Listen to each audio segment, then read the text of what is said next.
Hi everybody, welcome to game day here in Toronto for the back half of a home-and-home set with the Argos.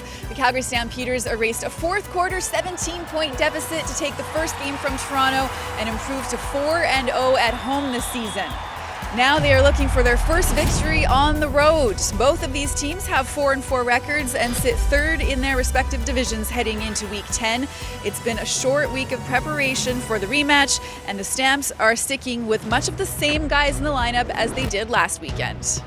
I think the guys actually did enough to stay on the roster, and I want to build it. Yes, we did have a good fourth quarter, and a lot of the reason for that was the guys were starting to make plays. So hopefully we can build on that momentum and take it into this game.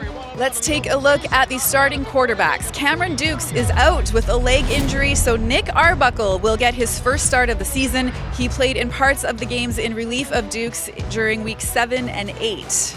Against Toronto, Jake Maier was picked off once in the first half, but followed that up with 2 touchdown strikes when the offense came alive in the fourth quarter.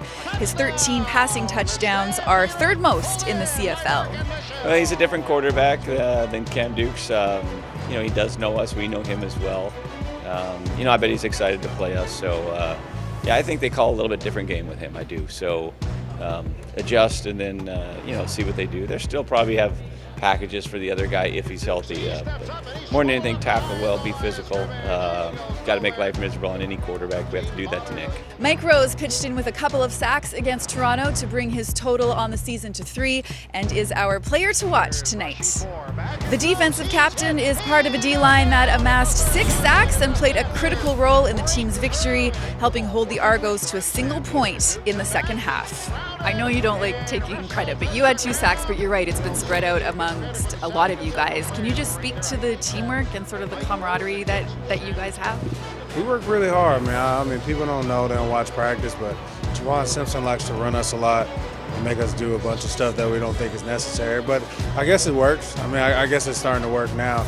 We're still towards the bottom, and we need to work to get towards the top of the goals, get to the top of the league in sacks. Nick Arbuckle is starting. I don't know if you saw that or not. Does that change your game plan at all, or how do you change the way you approach that quarterback? The goal is to get him on the ground. So they could put anybody out there. The goal is to get him on the ground. They most likely will change their whatever they got going on to prevent 6 sacks again. But our goal is to get 6 sacks again. I will say out of the 2, I would rather have a great home record than a great away record, because we haven't as in the past few years. But we definitely need to start winning on the road. Just a couple of lineup changes from Sunday's game. Kalen St. Cyr is out in favor of Nick Stats, and CFL veteran O-lineman Kyle Saxelid will get his first start with the Stampeders this evening. If the Stamps win tonight, it will be the first time all season they have won back-to-back games. It will also be the first time since 2008 that they have beat the Argos in back-to-back games. Kickoff here in Toronto goes at 5:30 Mountain Time.